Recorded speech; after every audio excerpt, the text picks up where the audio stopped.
ഈ പ്രപഞ്ചത്തിലെ ഏറ്റവും പ്രകാശമുള്ള, ഏറ്റവും ഊർജ്ജസ്വലമായ വസ്തുക്കൾ ഏതാണെന്ന് നിങ്ങൾക്കറിയാമോ? അവയാണ് ക്വാസാറുകൾ. പ്രപഞ്ചത്തിന്റെ വിദൂരതയിലിരുന്ന് വഴി കാണിക്കുന്ന ദീപസ്തംഭങ്ങൾ പോലെയാണിവ. ഒരു ഗാലക്സി മുഴുവൻ പുറത്തുവിടുന്നതിനേക്കാൾ കൂടുതൽ പ്രകാശം പുറത്തുവിടാൻ കഴിവുള്ള ഈ ക്വാസാറുകൾക്ക് ഊർജ്ജം നൽകുന്നത് അവയുടെ കേന്ദ്രത്തിലുള്ള സൂപ്പർമാസീവ് തമോഗർത്തങ്ങളാണ്. എന്നാൽ ഇവിടെ ഒരു വലിയ ചോദ്യമുണ്ട്. പ്രപഞ്ചം ഉണ്ടായി അധികം വൈകുന്നതിനു മുൻപ് തന്നെ ഇത്രയും ഭീമാകാരമായ തമോഗർത്തങ്ങൾ എങ്ങനെ ഉണ്ടായി?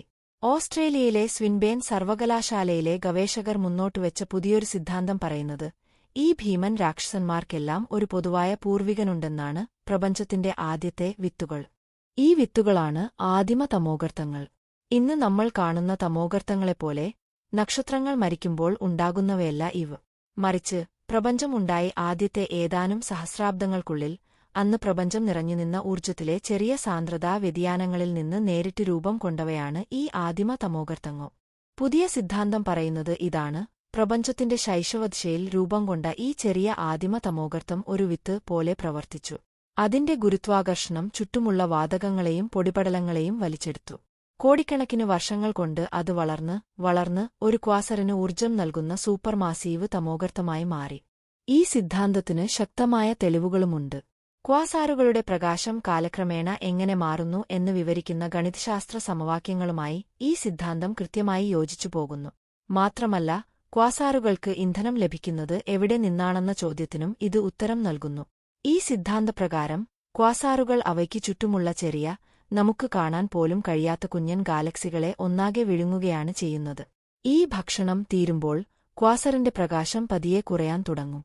ഈ കഥയ്ക്ക് രസകരമായ ഒരു രണ്ടാം ഭാഗം കൂടിയുണ്ട്. ഒരു ക്വാസറിന്റെ ജീവിതത്തിൽ അടുത്തതെന്ത്? സിദ്ധാന്തം പറയുന്നത് ഒരു ക്വാസർ അതിന്റെ ചുറ്റുമുള്ള ദ്രവ്യമെല്ലാം വിഴുങ്ങി ശാന്തമായി കഴിയുമ്പോൾ അതൊരു റേഡിയോ ഗാലക്സിയായി രൂപാന്തരപ്പെടുമെന്നാണ്. റേഡിയോ തരംഗങ്ങളിൽ ശക്തമായ പ്രകാശം പുറത്തുവിടുന്ന ഗാലക്സികളാണിവ. ക്വാസാറുകളുടെയും റേഡിയോ ഗാലക്സികളുടെയും പ്രകാശത്തിന്റെ സ്വഭാവങ്ങൾ തമ്മിൽ വലിയ സാമ്യമുണ്ടെന്നത് ഈ ആശയത്തിന് ബലം നൽകുന്നു. ഏതൊരു നല്ല ശാസ്ത്ര സിദ്ധാന്തത്തെയും പോലെ ഇതിനെയും ശരിയാണോ തെറ്റാണോ എന്ന് പരീക്ഷിക്കാൻ ചില വഴികളുണ്ട്.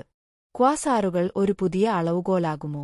ഈ സിദ്ധാന്തം ശരിയാണെങ്കിൽ ക്വാസാറുകളുടെ യഥാർത്ഥ പ്രകാശത്തെക്കുറിച്ച് നമുക്ക് മനസ്സിലാക്കാൻ സാധിക്കും.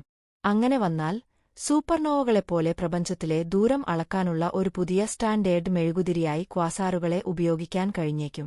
ജെയിംസ് വെബിന്റെ വിധി.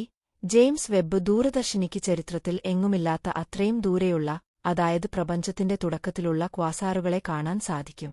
ആ ആദ്യകാല ക്വാസാറുകളുടെ സ്വഭാവം ഈ സിദ്ധാന്തം പ്രവചിക്കുന്നത് പോലെയാണെങ്കിൽ അതൊരു വലിയ വിജയമായിരിക്കും. പ്രപഞ്ചത്തിന്റെ തുടക്കത്തിലെ ആദ്യത്തെ വിത്തുകളെ അതിന്റെ ഏറ്റവും പ്രകാശമുള്ള വസ്തുക്കളുമായി ബന്ധിപ്പിക്കുന്ന മനോഹരമായ ഒരു സിദ്ധാന്തമാണിത്. ജെയിംസ് വെബിൽ നിന്നുള്ള വിവരങ്ങൾക്കായി ശാസ്ത്രലോകം ആകാംക്ഷയോടെ കാത്തിരിക്കുകയാണ്. ആ ഫലങ്ങൾ ഒരുപക്ഷേ പ്രപഞ്ചത്തിന്റെ ജനനരഹസ്യങ്ങളുടെ പുതിയൊരു അധ്യായം നമുക്ക് മുന്നിൽ തുറന്നുതന്നേക്കാം.